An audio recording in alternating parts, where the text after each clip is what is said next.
Hello, everyone, and welcome to KSAT Spurs Webcast. I'm RG Marquez with KSAT.com, and joining me now is KSAT's David Sears. We're going to break down the Spurs' recent three-game winning streak and look ahead to their upcoming schedule. David, how do the Spurs look right out the gate? Well, we figured out one thing. The Spurs are pretty good, and the East is pretty bad. Yeah. And we like that since they're playing a lot of the Eastern Conference teams early in the season. Yeah, absolutely, yes. But before we get into anything, Tim Duncan has hit another milestone in his great career. Duncan has now won more games with the Spurs than any other NBA player has won with one team. Is there a sort of best moment for you, David? He's been with the Spurs for a long time, hasn't he? Yes. You know, 19, 20 years? If you look over his career, there's a lot of great moments, but now one that stands out is 2 years ago when the Spurs were taking on the Oklahoma City Thunder in the playoffs, in the Western Conference Finals, Game 6. They go to overtime. Right. And against Serge Ibaka, it was as if Tim Duncan said, we are not going back home for a Game 7. I'm finishing it here, and I'm finishing it now. And he scored 7 straight. He made Serge Ibaka look like a college player.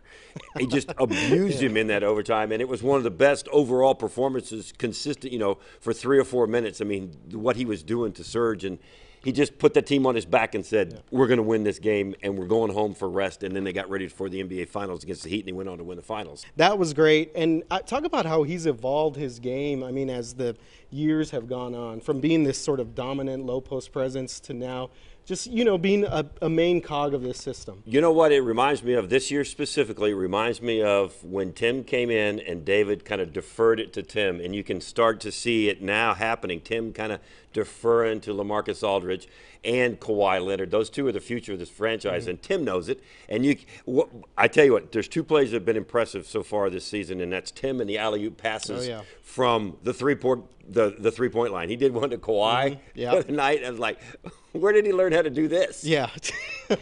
His passing on the high post, that's been something incredible. And his free throw shooting so far this season he was started off like 6 for 6. Yeah. That's Tim Duncan from the free throw line. That's good stuff. Good stuff. And you just mentioned Kawhi Leonard. Let's talk a little bit about his first 4 games of the year. He's averaging 21 points per game, nearly 9 rebounds a game, 2 steals, 2 blocks. It's safe to say he's the best two-way player in the league right now. It's safe to say that, and I don't think you'd be challenged. I mean, there's some guys that may be, right up there with him, but I think he's still right there as the best two-way player in the league right now. Not only should he be considered for Defensive Player of the Year, but the early going, you ought to write him down on the MVP ballot. Oh, absolutely, yeah. At least, first team All-NBA. I mean, what he's doing is incredible. He shut down Kevin Durant in that season opener, and I believe Carmelo Anthony had maybe 4 of 17 shooting the other night. I mean, he has just been a beast on offense and on defense. His offensive game has just gone leaps and bounds from when he first came in the league. He can hit every shot, low post, mid-range, and the three-pointer.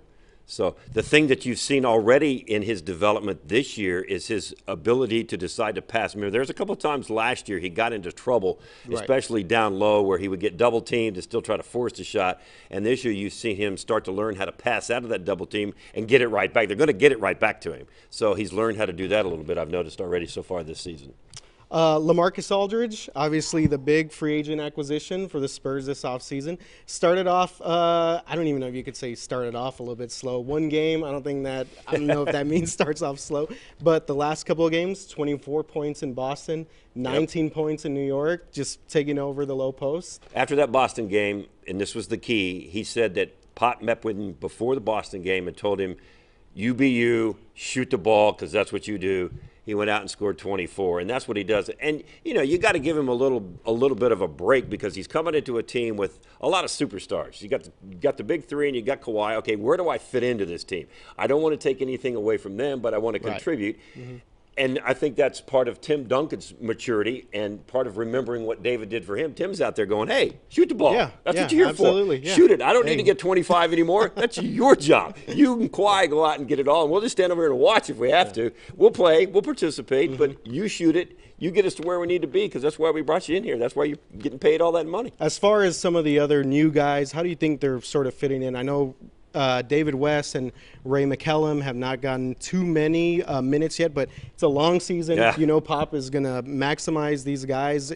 He's going to limit the other guys, minutes, and I think he's going to integrate these new guys into the system. So far, David West has been pretty impressive. McCallum, it's going to be hard for him to get on the floor when you got Patty Mills coming off the bench and Patty doing what he's doing. I mean, you can tell that shoulder is pretty much healed the way he's shooting threes. So it's going to be hard for McCallum to get a lot of time. David West is going to get his time. And Pop's going through a learning curve too. He's got to figure out, the combination that he wants on the floor and where these guys fit in with each other. So it's going to take a few games. But as you can see, they got a lot of talent on this team, and the depth is unbelievable. Yeah. The only thing that has kind of concerned me a little bit to start the season. Yes, there's one little concern. I know we're rolling 3-1. Danny Green got paid, pretty good money, $10 million a year. Yeah. He's started off the season pretty slow. He's only averaging 5 points per game, shooting 29% from the field and 12% from threes. That's the big surprise to me so far. But you know where he makes up for that? On the defensive end. On the defensive end. If Kawhi wasn't on this team, Danny would be the best defensive player on the floor. He's only overshadowed because Kawhi is so much better than anybody in the league at defense. Danny plays some serious defense, block shots. He blocked one the other night against it was Boston. He had a pretty good defensive game. And then who'd they play last night? They were in New York. He blocked. He got a block in New York from behind, which was at a crucial time. So he plays defense. He's been a streaky shooter. Go the last couple 3 years. He's always been a streaky shooter. So I'm not really worried about his offense as long as he can play the defense he's playing. I think he'll be okay. So is there any concern with you right now with Green being in late game situations? I know that Coach Pop has sort of leaned on Manu Ginobili to sort of be that playmaker, towards the end of games, but that is the shooting guard position. Right. I mean, in your opinion, is this something to maybe worry about at all? No, I'm not worried about it. 4 games into the season, and they're still, and they got Washington and then Charlotte in the next year. No, I'm not worried about that. I'm worried about. Talk to me in April. If we're struggling in there. Not now.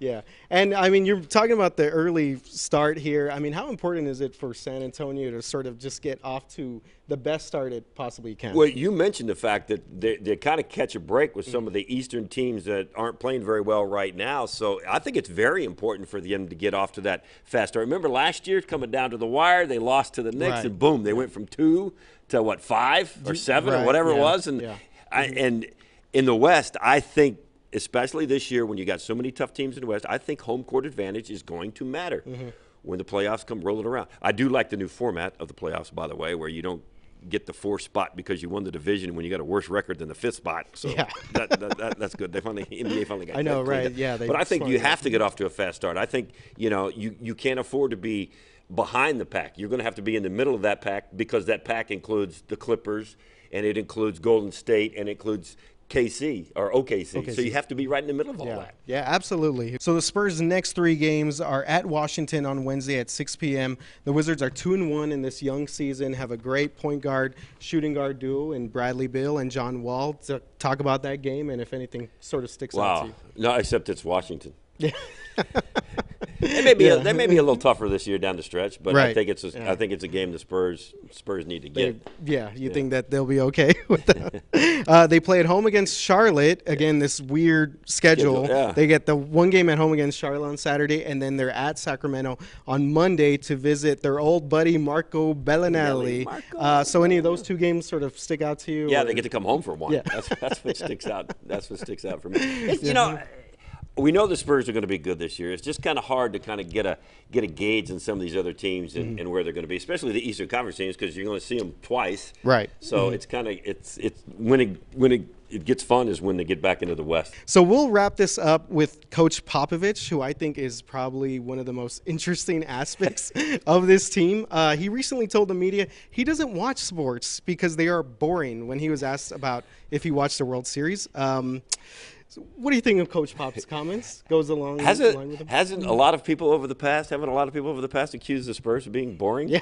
So apparently he knows what that is. I like that. Kind of turn the tables a little bit. 5 championships cannot be too boring. Yeah, definitely cannot argue with that. Okay, well, thanks for checking in on the Spurs Webcast, and remember to follow the latest Spurs coverage on air and online as they go on the race for SACE. I'm RJ Marquez for KSAT.com. This is David Sears. Have a good week, everybody.